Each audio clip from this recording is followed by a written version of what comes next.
সে খারাপ মানুষ ছিল না, বরং সবাই বলতো ভালো, সোজা, দায়িত্ববান।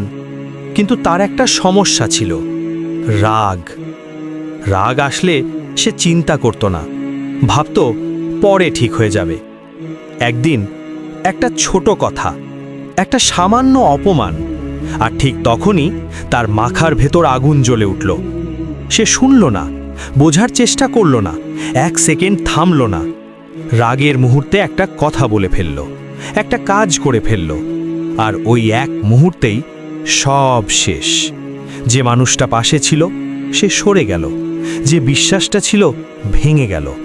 পরক্ষণেই রাগ চলে গেল, কিন্তু যা ভেঙেছে তার জোড়া লাগল না। রাত এলো, চুপচাপ। সে ভাবল, আমি কেন থামলাম না? কিন্তু সময় তখন তার হাতে ছিল না। রাগ চলে যায়, কিন্তু রাগের ফল থেকে যায়। সবচেয়ে ভয়ঙ্কর সত্য জানো, মানুষ তার জীবনের সবচেয়ে বড় ক্ষতিগুলো শত্রুর কাছ থেকে না, নিজের রাগ থেকেই পায়।